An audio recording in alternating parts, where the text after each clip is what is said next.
اس کو اماں ابا جہاں بھی اور جس کے ساتھ بھی بیاہ دیتے وہ خوشی خوشی رخصت ہو کر چلی جاتی، لیکن وہ اماں ابا کے لیے اتنا بوجھ بھی نہیں تھی کہ وہ اس سے کو ایسے ہی کسی ایرے غیرے کے حوالے کر دیتے۔ آخر کار ایک دن رشتہ کروانے والی نے اماں کو رشتہ بتایا۔ یہ اس لڑکے کا نام وسیم تھا اور وہ سعودی عرب میں محنت مزدوری کرتا تھا۔ اماں ابا کو لگا تھا کہ شاید اچھا نصیب ہمارا دروازہ کھٹکھٹا رہا تھا۔ وسیم کی ماں نے صاف کہہ دیا کہ ان کو جہیز کی کوئی ضرورت نہ تھی، وہ تو یہ چاہتے تھے کہ بس لڑکی نیک ہو۔ ہمیں لگا تھا کہ ہم خوش نصیب تھے، اس لیے ہماری دہلیز پر وسیم کا رشتہ آیا تھا۔ اماں ابا کے دل میں اس رشتے کو لے کر تھوڑا سا ڈر ضرور تھا کہ آخر ہم غریبوں کے گھر میں اتنا اچھا رشتہ کیسے آ سکتا تھا، مگر میں تو وسیم کا رشتہ دیکھتے ہی بہت زیادہ خوش ہو گئی تھی اور یہ سوچنے لگی کہ جب مرمت شادی کر کے اپنے شہر کے ساتھ شوہر کے ساتھ ملک سے باہر چلی جائے گی تو میں بھی اس سے ملنے کے لیے باہر کے ملک جاتی رہوں گی، کیونکہ وہ میری اکلوتی بہن تھی اور میں باہر جا کر محنت مزدوری کر کے ڈھیر سارے پیسے کما سکوں گی۔ اس لیے میں چاہتی تھی کہ اماں ابا اس رشتے سے انکار نہ کریں۔ اماں ابا بھی اس رشتے کے لیے مانی گئے، کیونکہ وسیم شکل و صورت سے بہت خوبصورت تو تھا ہی، لیکن سیرت سے بھی وہ ایک سلجھا ہوا لڑکا تھا۔ اس کی فیملی بھی چھوٹی سی تھی۔ سب سے بڑی بات یہ تھی کہ وہ لوگ ہم سے کسی بھی جہیز کا مطالبہ نہیں کر رہے تھے۔ میں بہت خوش تھی اور نہ جانے کیا سوچنے لگی۔ مجھے لگا تھا کہ جب مربع کی شادی وسیم سے ہو جائے گی تو ہم بہت جلد امیر ہو جائیں گے اور ہمارے گھر کے حالات بھی بدل جائیں گے۔ کسی حد تک تو میں بالکل ٹھیک ہی تھی، ہمارے گھر کے حالات بدلنے تو والے ہی تھے، مگر میں یہ نہیں جانتی تھی کہ ان کا رخ کس سمت میں جانے والا تھا۔ شادی کی تاریخ طے ہو گئی تھی۔ میں بہت زیادہ خوش تھی۔ جب بھی وسیم کے گھر والے آتے تو میں بھاگ بھاگ کر ان کی خدمتیں کرتی۔ مجھے اس بات کی پرواہ نہیں تھی کہ مروہ میری اکلوتی بہن تھی اور شادی کے بعد مجھ سے بہت دور جانے والی تھی۔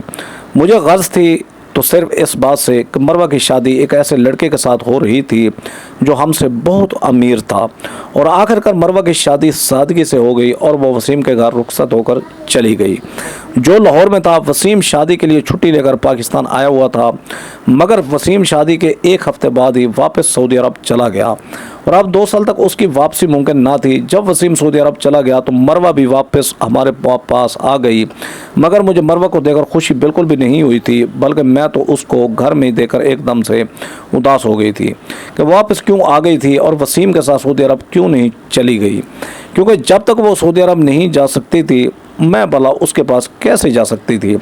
مگر مروہ یہ کہنے لگی کہ وسیم کچھ کاغذات بنوا رہا تھا اور جب ان کاغذات کا کام مکمل ہو جائے گا تب مروہ بھی اس کے پاس ہی چلی جائے گی۔ میں ہر روز مروہ سے یہی پوچھتی کہ کیا اس کے کاغذات کا کام مکمل ہو گیا تھا یا نہیں، مگر جیسے جیسے وقت گزر رہا تھا مروہ خاموش رہنے لگی۔ وہ نہ تو کوئی شکایت کرتی نہ کوئی خواب دیکھتی، خاموش تو وہ پہلے ہی رہتی تھی، مگر اب اس کی خاموشی ایک عجیب طرح کی تھی، کیونکہ وہ مجھ سے بھی بات نہیں کرتی تھی، بس اماں کے ساتھ کسی نہ کسی کام میں لگی رہتی۔ وہ وسیم کو خط لکھتی، تصویریں بھیجتی جن کا جواب کبھی کبھار آتا تھا۔ مروہ کی شادی کو 6 ماہ ہو چکے تھے۔ وسیم کے جانے کے بعد مروہ کے چہرے پر عجیب سے سنجیدگی چھا گئی تھی۔ وہ پہلے کی طرح نہ ہنستی تھی نہ مجھ سے شوخیوں میں بات کرتی تھی۔ میں تو دن گن گن کر گزار رہی تھی کہ کب وسیم مروہ کو اپنے پاس بلائے اور مجھے بھی ملک سے باہر جا کر سعودی عرب دیکھنے کا موقع مل سکے تاکہ میں بھی اپنی قسمت بدل سکوں، کیونکہ مروہ کی قسمت تو بدل ہی چکی تھی اور آخر کار میرا انتظار ختم ہو ہی گیا جب ایک دن مجھے یہ خبر ملی کہ وسیم نے کاغذات کا کام مکمل کروا لیا تھا اور مروہ اب بہت جلد سعودی عرب جانے والی تھی۔ میں تو یہ خبر سن کر بے تحاشا خوش تھی، مگر میں نے محسوس کیا کہ مروہ یہ خبر سن کر مزید اداس ہو گئی تھی۔ جب میں نے اس سے اس اداسی کی وجہ پوچھی تو وہ مجھے کہنے لگی کہ اماں ابا اور مجھ سے دور جانے کا غم اس کو اداس کر رہا تھا، مگر مجھے اس پر بے تحاشا غصہ آیا کہ کب قسمت اس پر مہربان ہو رہی تھی تو وہ ناشکری کیوں کر رہی تھی۔ اس کے پاس تو موقع تھا کہ وہ غریبی سے نکل کر امیروں والی زندگی گزارنے والی تھی، مگر پھر بھی اداس ہو رہی تھی۔ اداس صرف وہی نہیں تھی بلکہ جیسے جیسے اس کے جانے کے دن قریب آ رہے تھے اماں ابا بھی اداس ہونے لگے تھے، مگر مجھے ان سب پر بے تحاشا غصہ آتا تھا۔ آخر کر وہ دن آ ہی گیا جب مروہ نم آنکھوں کے ساتھ ہم سب کو چھوڑ کر وسیم کے پاس سعودی عرب چلی گئی۔ اس دن اماں ابا کی آنکھوں میں بھی آنسو تھے، مگر میرے چہرے پر مسکراہٹ تھی اور آنکھوں میں بھی وہی خواب جو میں ہمیشہ سے دیکھتی آئی تھی، امیر ہونے کو اور گھر کے حالات کو بدل کر رکھ دینے کے خواب۔ میں نے جاتے ہوئے مروہ کو یہی کہا تھا کہ مجھے بھی اپنے پاس بلا لینا، کیونکہ مجھے بھی باہر کے امیروں والی زندگی دیکھنی ہے، مگر مروہ مجھے کہنے لگی کہ وہ تو مجھ سے اور اماں ابا سے دور بالکل نہیں جانا چاہتی، مگر میں ایسی خواہش کیوں کر رہی تھی۔ مجھے تو خوش ہونا چاہیے تھا کہ میں اماں ابا کے پاس تھی، مگر مجھے اس وقت اس بات کی کوئی پرواہ نہیں تھی۔ میں تو صرف اور صرف باہر کے ملک کا پیسہ کمانا چاہتی تھی تاکہ امیر ہو سکوں اور غریبوں والی زندگی سے نکل کر ایک بڑے سے گھر میں اپنی زندگی گزار سکوں، جیسا کہ میں ہمیشہ فلم اور ڈراموں میں دیکھتی آئی تھی۔ اس وقت ہمارے گھر میں کسی کے پاس موبائل نہیں تھا، بلکہ ہمارے محلے میں جو لوگ امیر تھے صرف ان کے پاس ہی موبائل ہوتا تھا۔ ان میں سے ایک گھر عالیہ کا تھا جو میری سکول کی دوست تھی اور وہ امیر تھی، اس لیے اس کے پاس اپنا موبائل فون تھا۔ میں ہر روز عالیہ کے گھر جاتی اور اس کے فون سے مروہ سے بات کیا کرتی اور اس سے ہمیشہ ایک ہی بات کہتی کہ وہ مجھے اپنے پاس بلا لے۔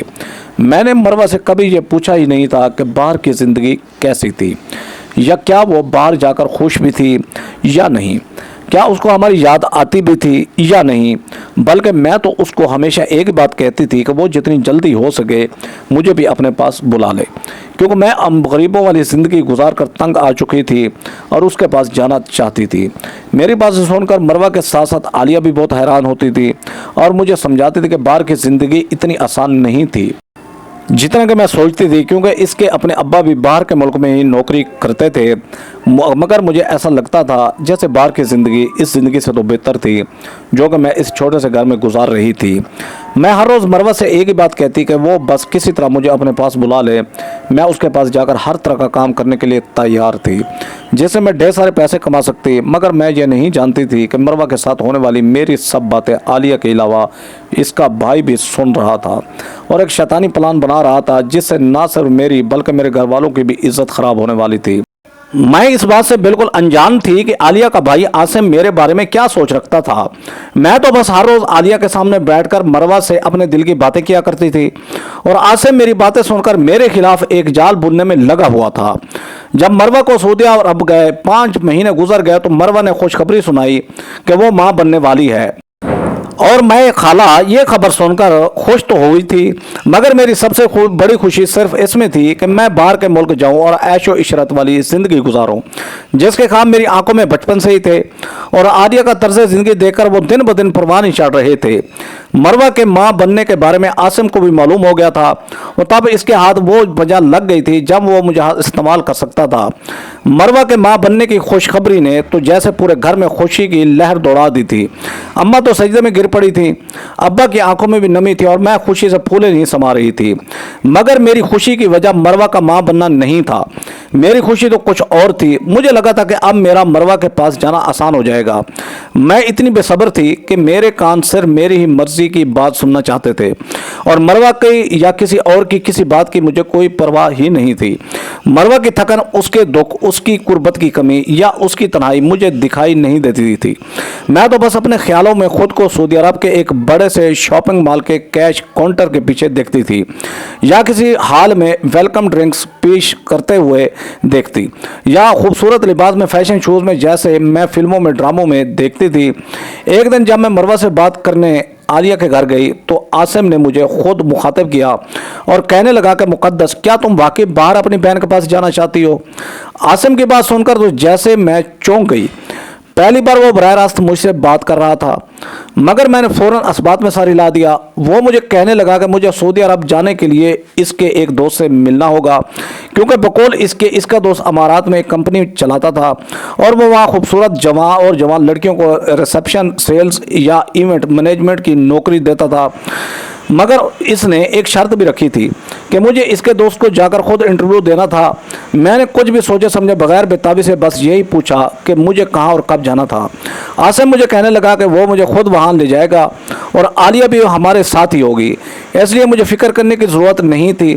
یہ سن کر میرے دل کو سکون سا ملا کہ عالیہ بھی میرے ساتھ ہی ہوگی۔ اس وقت مجھے یہی لگا تھا کہ شاید قسمت کا دروازہ کھل رہا تھا۔ میں نے اماں سے کہا کہ میں عالیہ کے ساتھ لاہور جا رہی تھی۔ اس کی خالہ کے ہاں اماں بھی عالیہ کے نام پر فوراً مان گئی۔ اگلی شام عالیہ اور عاصم مجھے لے کر لاہور روانہ ہو گئے۔ گاڑی میں خوش گپیاں ہو رہی تھی، مگر میرے دل میں ایک عجب سی بے قراری تھی، جیسے کوئی انجانا خوف دل میں سرسرا رہا تھا۔ ہم ایک درمیانے درجے کے ہوٹل پہنچے جہاں عاصم نے بتایا کہ وہ شخص ابھی پہنچا نہیں تھا، اس لیے ہم پہلے روم میں جا کر آرام کر لیتے۔ روم کا سن کر میں ڈر گئی۔ عاصم کو شاید محسوس ہو گیا تھا کہ میں ڈر گئی تھی، تب بھی وہ مجھے کہنے لگا کہ اس کا دوست میرے لیے خود اس ہوٹل میں میرا انٹرویو لینے آ رہا تھا اور وہ تھکا ہوا آئے گا تو انٹرویو بھی آرام سے کرے گا۔ وہ مجھے کہنے لگا کہ وہ میں فکر نہ کرتی کیونکہ وہ اور عالیہ بھی تو ساتھ ہی تھے۔ مجھے اس وقت کچھ بھی غلط نہیں لگ رہا تھا کیونکہ عالیہ وہاں تھی اور عاصم اس کا بھائی تھا، مگر جیسے ہی وہ روم میں پہنچے عالیہ کہنے لگی کہ اسے کچھ لینا تھا اور وہ جلدی واپس آ جائے گی، اور پھر وہ وہاں سے چلی گئی اور واپس نہیں آئی۔ میں اس کا انتظار کرتی رہی اور وہ کمرے میں صرف میں اور عاصم رہ گئے تھے۔ وہ کمرہ بند تھا اور وہاں ٹی وی چل رہا تھا مگر آواز بند تھی۔ میں نے بے چینی سے عاصم سے پوچھا کہ اس کا وہ دوست کب آئے گا۔ میری بات سن کر عاصم نے مجھے غور سے دیکھا اور کہنے لگا کہ وہاں کوئی بھی نہیں آنے والا۔ میں گھبرا گئی، میری سانسیں تیز ہو گئیں۔ میں نے دروازے کی طرف دیکھا کہ شاید وہاں عالیہ آ جاتی مگر وہ دروازہ اندر سے بند تھا جو عاصم نے کمرے میں داخل ہوتے ہی کر دیا تھا اور میرا دھیان وہاں جا ہی نہیں سکا۔ میں نے گھبرا کر کہا کہ عاصم بھائی اگر وہ مذاق کر رہے تھے تو وہ مذاق اچھا نہیں تھا۔ میں چیخ کر کہنے لگی کہ پلیز عالیہ کو بلائیں، مگر عاصم کا چہرہ بدل گیا اور اس کی آنکھوں میں اب وہ شیطان بول رہا تھا جس کا میں نے تصور بھی نہیں کیا تھا۔ وہ اپنا گھٹیا لہجے میں کہنے لگا کہ عالیہ وہاں نہیں آئے گی کیونکہ وہ سب جانتی تھی۔ وہ میری طرف بڑھنے لگا اور مجھے کہنے لگا کہ تم بھی جانتی ہو کہ تم کس چیز کے لیے آئی ہو، اب یہ موقع ضائع نہ کرو، تم امیر بننا چاہتی ہو نا۔ میں نے چیخنے کی کوشش کی مگر عاصم نے زور سے میرا بازو پکڑا اور مجھے اپنی طرف کھینچا۔ وہ مجھے کہنے لگا کہ چیخنے کا کوئی فائدہ نہیں کیونکہ وہ کمرہ ساؤنڈ پروف تھا، اور ویسے بھی جب میں نے خود کہا کہ میں ہر کام کے لیے تیار تھی، بس مجھے پیسے ملنے چاہیے۔ میں اس کی باتیں سن کر ہکا بکا رہ گئی۔ اس نے میرے سامنے ہزار ہزار کے ڈھیروں نوٹ رکھے اور کہنے لگا کہ لو پیسے اور میرا کام کرو کیونکہ اب یہ بھی ایک کام ہے اور تمہیں اس کے بدلے پیسے ملیں گے۔ میری آنکھوں سے آنسو بہ رہے تھے، میرے جسم سے جان نکلتی جا رہی تھی، میں لڑکھڑا رہی تھی اور زمین پر گر گئی۔ عاصم کے الفاظ میرے کانوں میں مسلسل گونج رہے تھے، تم جیسی لڑکیاں تو اپنی عزت خود تشتری میں رکھ کر پیش کرتی ہیں، تم سے تو صرف فائدہ اٹھانا باقی تھا۔ اور اس رات میری عزت، میری سادگی، میری خواہشیں سب ایک شیطانی انسان کی ہوس کی نظر ہو گئیں۔ میں بند کمرے میں عالیہ کا انتظار کرتی رہ گئی، نہ وہ آئی نہ کوئی اور جو مجھے اس درندے سے بچا سکتا۔ وہ درندہ مجھے بے آبرو کر کے میرے منہ پر پیسے مار کر جا چکا تھا۔ وہ رات مجھے شدت سے خود پر اپنے گھٹیا پیسے کمانے کے خوابوں میں غصہ آیا۔ اگلی صبح میں اپنے کپڑوں کو درست کرتی اپنی ٹوٹی ہوئی انا کے ساتھ اس ہوٹل کے کمرے کے دروازے سے باہر نکلی اور سیدھی بس سٹینڈ کی طرف چل پڑی۔ مجھے عالیہ نہ ملی، نہ اس کے بھائی کا چہرہ دوبارہ دیکھنے کا مجھ میں حوصلہ تھا۔ میں سارا راستہ خاموش رہی، میری آنکھوں میں آنسو تھے مگر زبان پر ایک دم تالا لگا ہوا تھا۔ جب میں گھر پہنچی تو اماں کہنے لگی کہ کیا میری طبیعت ٹھیک تھی؟ میں نے خالی خالی نظروں سے اماں کی طرف دیکھا اور سر ہلا کر اپنے کمرے میں چلی گئی۔ جب میں نے آئینے میں خود کو دیکھا تو وہاں سب کچھ پہلے جیسا ہی تو تھا، وہاں چہرہ تھا، وہی آنکھیں تھیں، مگر میرے اندر کچھ مر چکا تھا، کچھ ایسا جو کبھی واپس نہیں آنے والا تھا۔ میں بہت دیر تک اپنے بے آبرو وجود کو گھورتی رہی۔ ابھی کچھ ہی دن گزرے تھے جب مجھے کسی نامعلوم نمبر سے ایک ویڈیو ملی تھی۔ اس ویڈیو میں تھی، وہی ہوٹل کا کمرہ تھا، وہی لمحے تھے اور وہی بے بسی تھی۔ وہ ویڈیو دیکھ کر میں اندر تک جھلس گئی۔ اس ویڈیو کے بعد ایک میسج بھی ملا کہ اگر میں نے زبان کھولی تو یہ ویڈیو سب کو دکھا دی جائے گی۔ مجھ سے کہا گیا کہ خاموش رہو اور بس کام کرتی رہو، تمہیں اور بھی جگہوں پر لے جانا ہے۔ میرا سارا وجود لرز گیا تھا۔ مجھے لگا تھا کہ شاید مجھ پر جو قیامت گزری تھی وہ ختم ہو چکی تھی، مگر وہ تو قیامت کا بس کچھ ہی حصہ تھا، ابھی تو میرے ساتھ اور بھی بہت کچھ ہونا ہو جانا باقی تھا۔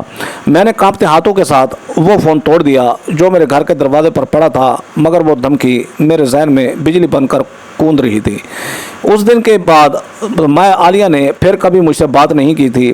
میں نے کوشش کی کہ عالیہ کے گھر جا کر اس کو اس کے گھٹیا بھائی کی حقیقت بتا سکتی، مگر عالیہ کی فیملی کچھ دنوں بعد وہاں سے چلی گئی۔ مجھ سے کسی نے کوئی سوال نہیں کیا اور نہ ہی میں نے کسی کو کچھ بتایا تھا۔ میں بس خاموشی کا مجسمہ بن گئی تھی اور خالی نظروں سے گھر کے در و دیوار کو تکتی رہتی تھی۔ مجھے لگتا تھا جیسے کسی دن عاصم اماں ابا کے سامنے میرے وہ ویڈیو رکھ دے گا اور اماں ابا مجھے جان سے مار دیں گے۔ کیونکہ وہ تو جانتے ہی تھے کہ میرا عالیہ کے گھر کتنا آنا جانا تھا۔ میرا ہر دن ڈر سے لرزتے گزر رہا تھا۔ میں ذرا سی آہٹ پر ڈر جاتی تھی، ہر آہٹ پر مجھے ایسا لگتا تھا کہ وہ عاصم تھا۔ اس دن کے بعد سے میرا مروہ کے پاس سعودی عرب جانے کا ارادہ نہیں بدلا تھا۔ میں اس کے پاس ہر قیمت پر جانا چاہتی تھی، مگر اب میرے پاس عالیہ کا موبائل بھی نہیں تھا جیسے میں مروہ سے کوئی رابطہ رکھ سکتی۔ کافی مہینے گزر گئے تھے، سب کو ٹھیک تھا۔ میں آہستہ آہستہ وہ سب کچھ بھولنے لگی جو میرے ساتھ اس ہوٹل کے کمرے میں ہوا تھا۔ ایک طرح سے میں خوش بھی تھی کہ اس بارے میں کسی کو کچھ معلوم نہ تھا۔ مجھے لگا تھا کہ سب کو ٹھیک ہو گیا تھا، مگر ایک دن جب میں گھر میں اکیلی تھی تو دروازے پر بہت زور کی دستک ہوئی کہ میں ڈر گئی۔ میں نے ڈرتے ڈرتے دروازہ کھولا تو وہاں میرے محلے کا ایک بچہ ہاتھ میں لفافہ لیے کھڑا تھا۔ میں نے اس بچے سے وہ لفافہ پکڑا اور جب میں اس کے کچھ پوچھنے والی ہی تھی کہ وہ ایک دم سے وہاں سے بھاگ گیا۔ وہ لفافہ بھاری تھا۔ میں نے اندر آتے اس لفافے کو کھولا تو میرے پیروں تلے سے زمین نکل گئی۔ اس میں میری کچھ تصویریں تھیں جو اسی ہوٹل کے کمرے میں بنائی گئی تھیں، اور ان تصویروں میں میری حالت دیکھ کر کوئی بھی مجھے بے عزت اور بے آبرو ہونے کا طعنہ دے سکتا تھا۔ ان تصویروں کے ساتھ ایک کاغذ بھی تھا جس پر لکھا تھا کہ اگر میں چاہتی تھی کہ وہ تصویریں میرے اماں ابا یا مروہ کے ہاتھ نہ لگیں تو مجھے اس کے اوپر لکھے پتے پر جانا تھا اور ایک بار پھر سے وہ سب کچھ کرنا تھا جو پہلے بھی میرے ساتھ ہو چکا تھا۔ مجھے ایک جھرجھری آ گئی اور میں نے پوری قوت کے ساتھ اس لفافے کو اٹھا کر دیوار پر دے مارا۔ میرے ذہن میں طرح طرح کے خیالات آ رہے تھے کہ اگر میں اس بھیجے ہوئے پتے پر نہ گئی تو نہ جانے میرے ساتھ کیا کچھ ہو جائے گا۔ پہلے تو میں یہ شکر کرتی تھی کہ اس بارے میں کسی کو کچھ معلوم نہیں تھا، لیکن یہ سوچ کر ہی میری روح تک کانپ گئی کہ اگر اس بارے میں کسی کو معلوم ہو گیا تو اماں ابا تو جیتے جی مر جائیں گے۔ مجھے کچھ سمجھ نہیں آ رہا تھا آخر کار میں کیا کرتی۔ میں نے اس لفافے کو آگ لگا کے پانی میں بہا دیا اور یہ سوچ کر مطمئن ہو گئی کہ میں دوبارہ ویسا کوئی کام نہیں کروں گی جس کی وجہ سے مجھے پچھتانا پڑے۔ میں نے بہت مشکل سے خود کو پرسکون کیا اور گزرے ہوئے دنوں کو بھولنے کی کوشش کرنے لگی۔ مجھے لگا تھا کہ اس لفافے کے جلا دینے سے میری مشکلات ختم ہو گئی تھیں۔ جب کافی دن گزر گئے تو ایک دن ایک اور رنگ کا لفافہ میرے گھر کی دہلیز پر پڑا ہوا تھا۔ جب میں نے وہ لفافہ کھولا تو میں خوشی سے اچھل پڑی کیونکہ وہ لفافہ مروہ نے بھیجا تھا۔ اس لفافے میں نیلے رنگ کا کاغذ تھا اور اس میں لکھا تھا کہ اب اس کی ڈلیوری کے آخری دن تھے اور اس کو میری ضرورت تھی کیونکہ وہ گھر کے سب کام اکیلی نہیں کر سکتی تھی اور وسیم ڈیوٹی پر ہوتا تھا۔ اس کو آرام کی ضرورت تھی اور کسی اپنے کی ضرورت تھی جو اس کا خیال رکھ سکتا، اس لیے وہ مجھے اپنے پاس بلانا چاہتی تھی۔ میں تو خوشی سے جھومنے لگی۔ اس وقت میرے ذہن سے عاصم، عالیہ، اس ہوٹل میں گزرنے والے وہ بھیانک رات اور عاصم کی طرف سے ملنے والا وہ لفافہ سب کچھ ہی تو نکل چکا تھا۔ اس وقت اگر میرے ذہن میں کچھ چل رہا تھا تو صرف یہ کہ میں بہت جلد مروہ کے پاس جانے والی تھی اور میرے خواب بہت جلد پورے ہونے والے تھے۔ میں ایک بار پھر سے وہ سب خواب دیکھنے لگی تھی جو عاصم کے میری زندگی میں آ جانے کے بعد سے تھم سے گئے تھے۔ جب میں نے اماں ابا کو اس بارے میں بتایا تو اماں بھی بے تحاشا خوش ہو گئیں اور میرے مروہ کے پاس جانے پر ان کو بھی کوئی اعتراض نہیں تھا، بلکہ اماں ابا تو مجھے خوشی خوشی مروہ کے پاس بھیجنے کے لیے تیار ہو گئے تھے۔ میں نے بہت خوشی خوشی اپنا سارا سامان تیار کرنا شروع کر دیا اور اونچے اونچے خواب ایک بار پھر میری آنکھوں میں لوٹ آئے تھے۔ میں وہ سب کچھ سوچنے لگی تھی کہ مجھے مروہ کے پاس جا کر کیا کچھ کرنا تھا اور کس طرح سے ڈھیر سارے پیسے کمانے تھے۔ جس دن میں اس لفافے پر لکھے ہوئے پتے پر جانے والی تھی، ابا بہت خوشی خوشی مجھے چھوڑنے جا رہے تھے۔ وہ ایک بڑی سی بلڈنگ تھی جہاں سے مجھے اپنا پاسپورٹ اور دوسرے کاغذات لینے تھے کیونکہ مروہ مجھے پہلے ہی بتا چکی تھی کہ میرے سارے کاغذات کا کام وسیم نے مکمل کروا دیا تھا اور مجھے بس وہ سب کاغذات ایک بڑی سی بلڈنگ میں جا کر لینے تھے اور اس کے بعد ایئرپورٹ پر جانا تھا جہاں سے میں مروہ کے پاس جا سکتی تھی۔ مجھے لگا تھا جیسے میں ہواؤں میں اڑ رہی تھی۔ میری زندگی کا سب سے بڑا مقصد پورا ہونے والا تھا۔ سب کچھ بالکل ٹھیک ہو رہا تھا۔ اس بڑی سی بلڈنگ میں میں ابا کے ساتھ ہی گئی اور ایک سوٹڈ بوٹڈ والے آدمی سے ملنے کے بعد مجھے میرے سارے کاغذات مل گئے۔ چند دنوں کے بعد میری فلائٹ تھی اور مجھے لاہور سے سعودی عرب جانا تھا۔ اماں ابا مجھے مروہ کے پاس بھیجنے سے خوش تو تھے مگر ان کی آنکھوں میں بھی ایک نمی تیر رہی تھی کیونکہ ایک بیٹی تو پہلے ہی ان سے دور ہو چکی تھی اور میں بھی شاید ان کے ہاتھوں سے نکلنے والی تھی۔ اس دن میں بہت خوش ہو کر تیار ہوئی تھی۔ ابا مجھے ایئرپورٹ پر چھوڑ آئے تھے اور میں خوشی خوشی جہاز کی طرف جانے ہی والی تھی جب ایک آدمی نے آ کر مجھے روکا تھا اور مجھے کہنے لگا کہ میرے سامان کی تلاشی لینا رہ گیا تھا۔ میں مطمئن ہو کر اس کے ساتھ چل پڑی کیونکہ اتنا اب مجھے بھی معلوم تھا کہ یہ بھی سفر کا ایک ضروری حصہ تھا، مگر اس آدمی کے ساتھ جانا میری سب سے بڑی بھول تھی۔ وہ مجھے لے کر ایک کمرے میں گیا جہاں میرے سامنے وہی گھٹیا چہرہ لیے کھڑا تھا۔ میری روح تک کانپ گئی۔